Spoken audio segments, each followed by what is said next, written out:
Algirdai, o gal bandom dainuoti? Du broliukai. Padainuosim. Prašome žiūrovus. Visus. Padainuot visi. Jeigu kartu grojam, kartu būnam, panašiai.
Būtume dainavę, tai dar 5 posmus būtum groję. Bet kad nedainavo, tai jau sakėm.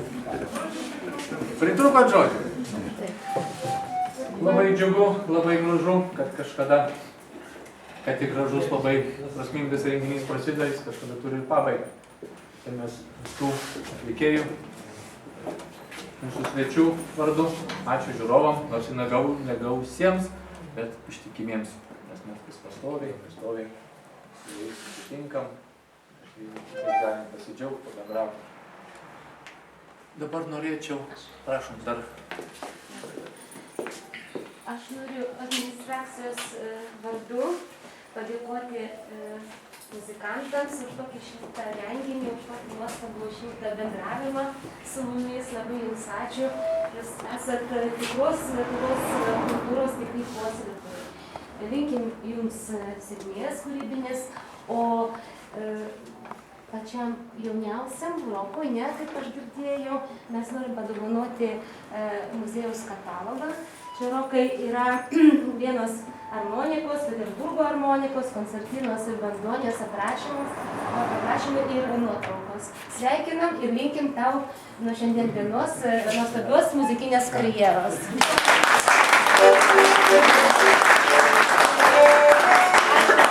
Norim padėkoti ponui Algirdui Kasparavičiui, kad čia jo iniciatyva ir entuziazmas, ta prasme, surinko šiandien visus ir Dėkojam iš visos širdies už tokį šiltą koncertą.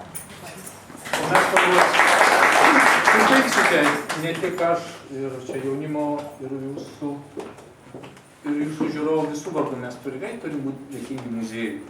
Jeigu ne muziejus, šitas renginys bus nuvykas, aplamai nebeturi gimti. Tai dėkingi esame muziejui, visada mus priglaudžia, leidžia mums ir čia repetuoti, ir svečius priimti. Ir žodžiu, to festivalio, kaip sakyčiau, kūrėjas, mecenatas yra šito muziejaus direktorius Aurelijus Stunžėnas. Tai paplokim jam, padėkokim.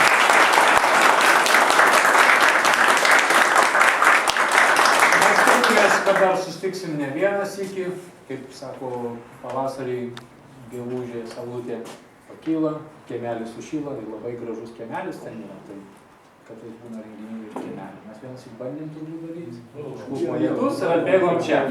Kaip gerai yra įlūpti, sąlygos yra ir čia. O pabaigai norėčiau aš pasiūlyti visiems, mes suseinam, ne taip kartais dažnai, bet vis tiek padarykim savo atmečiamą.